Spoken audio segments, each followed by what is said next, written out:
Hello students, welcome back to my YouTube channel.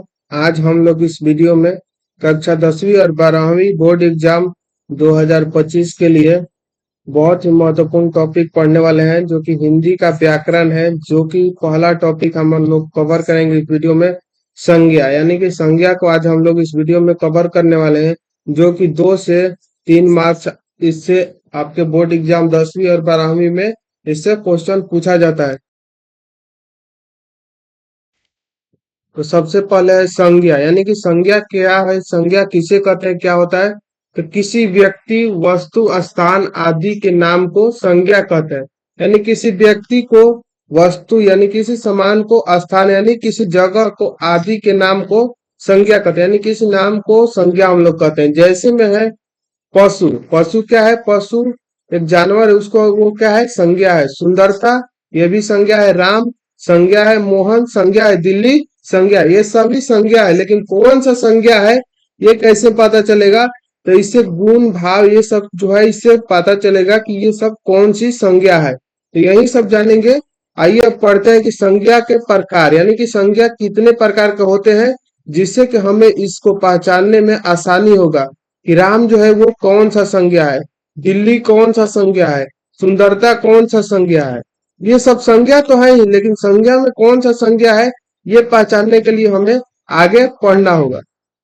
तो आइए चलिए आगे देखते हैं। आगे है संज्ञा जो है वो 5 प्रकार के होते हैं। कितने प्रकार के, संज्ञा 5 प्रकार के होते हैं। यह 5 प्रकार के होते हैं। कौन, संज्ञा 5 प्रकार के होते हैं। कौन कौन, व्यक्तिवाचक संज्ञा, जातिवाचक संज्ञा, समूहवाचक संज्ञा, द्रव्यवाचक संज्ञा। संज्ञा के कितने प्रकार, संज्ञा के 5 प्रकार।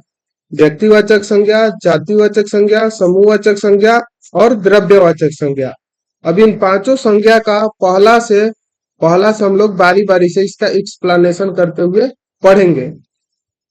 तो पहला है हमारा व्यक्तिवाचक संज्ञा। यानी व्यक्तिवाचक संज्ञा किसे कहते हैं, तो जिन शब्दों से किसी विशेष व्यक्ति, स्थान अथवा वस्तु के नाम का बोध हो उसे व्यक्तिवाचक संज्ञा कहते हैं।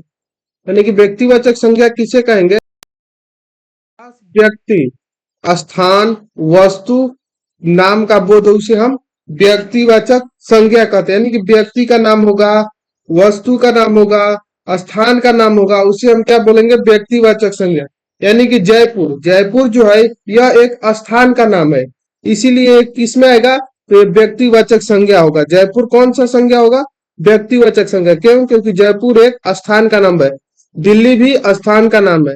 भारत ये देश है, इसीलिए खास नाम है, इसीलिए किस में आएगा, व्यक्तिवाचक संज्ञा में। रामायण, रामायण भी व्यक्तिवाचक संज्ञा है। अमेरिका भी जगह का नाम है, जो खास जगह का नाम है। राम ये भी खास व्यक्ति, विशेष व्यक्ति लिखा हुआ है ना, विशेष व्यक्ति। राम जो नाम है ये किसी विशेष व्यक्ति का। श्याम भी विशेष व्यक्ति का नाम है। और अफ्रीका जो है ये किसी खास स्थान का नाम है, इसीलिए ये सब क्या है, कि ये सब व्यक्तिवाचक संज्ञा है।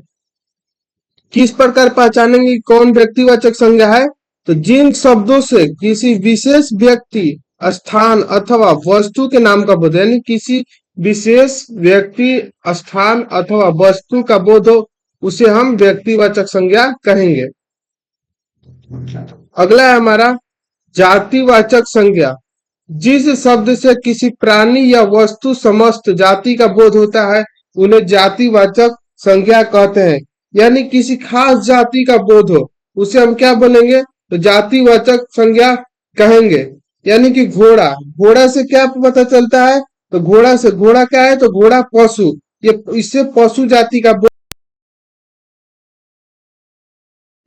खास फल हो गया, फूल हो गया, सब्जी हो गया, ये सब क्या हो गया, ये भी जातिवाचक में आएगा। मनुष्य, मनुष्य शब्द से किसी व्यक्ति के नाम को सूचित किया जाता है।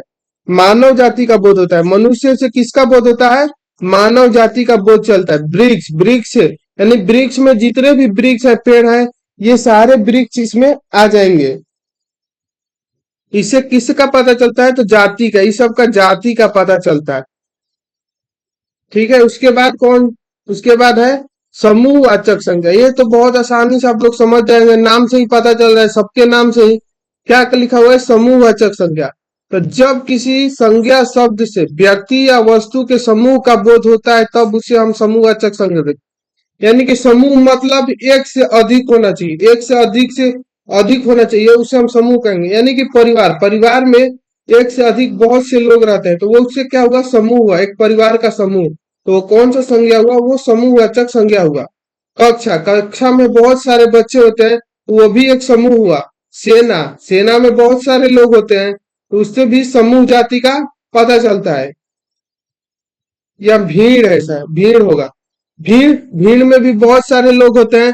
पुलिस, पुलिस लिखा हुआ है तो नहीं कि पुलिस से पूरे पुलिस जाति का बोध होता है, नहीं, पुलिस में बहुत सारे लोग होते हैं तो ये भी, ये सब क्या होगा, समूह जाति का बोध होगा। क्रिकेट खिलाड़ी, क्रिकेट टीम में जो खिलाड़ी होते हैं 11 होते हैं, उससे भी होगा। गुच्छा, चाबी का गुच्छा होता है उसमें भी कौन सा होगा, तो समूहवाचक संज्ञा होगा। अगर हम पिछले 10 वर्षों का ऑब्जेक्टिव क्वेश्चन करेंगे तो इससे और आसानी से हम समझेंगे। अभी पहले इसको अच्छे से एक एक बार पढ़ लेते हैं, उसके बाद नेक्स्ट वीडियो में हम लोग ऑब्जेक्टिव क्वेश्चन करेंगे तो और आसानी से समझ में आएगा। अगला है द्रव्यवाचक संज्ञा। तो द्रव्यवाचक संज्ञा नाम से ही पता चल रहा है द्रव्य। जब किसी संज्ञा शब्द से किसी द्रव्य का बोध होता है उसे द्रव्यवाचक संज्ञा कहते हैं। पानी, पानी से क्या पता चल रहा है, पानी द्रव्य है।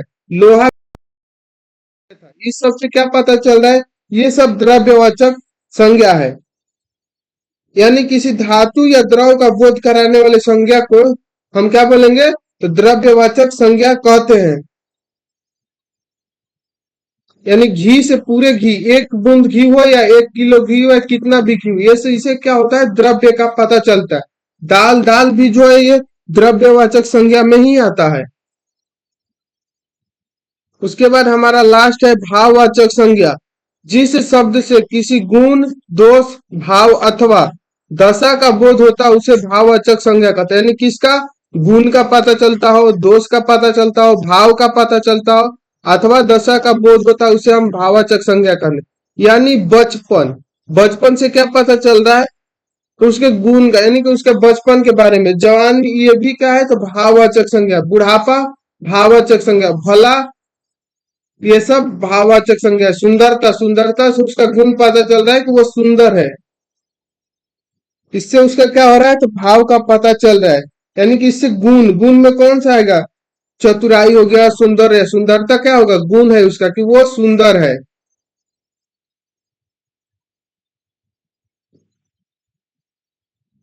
ये सब क्या है, जब बचपन, जवानी, बुढ़ापा, ये सब क्या है, अवस्था है। या क्या है, तो ये अवस्था है, ये दर्शाता है कि वो बचपन था, वो जवानी, बुढ़ापा, ये सब क्या है, ये सब अवस्था है। उसके बाद क्या है, माप, ये सब ऊंचाई, सत्य, कोमल, ये सब मापा जाता है। ये सब क्या में इसी में आएगा, ये सब क्या है, भाववाचक संज्ञा। अगर हम ऑब्जेक्टिव क्वेश्चन करेंगे तो इसी तरह से ऑब्जेक्टिव क्वेश्चन पूछेगा। इसमें, इसमें पूछेगा जवानी जो है वो कौन सा संज्ञा है, या भला जो है वो कौन सा संज्ञा है, सुंदरता कौन सा संज्ञा है। इसी तरह से ऑब्जेक्टिव क्वेश्चन में पूछेगा। तो नेक्स्ट वीडियो में हम लोग इसका ऑब्जेक्टिव क्वेश्चन करेंगे। मिलते हैं नेक्स्ट वीडियो में, तब तक के लिए जय हिंद।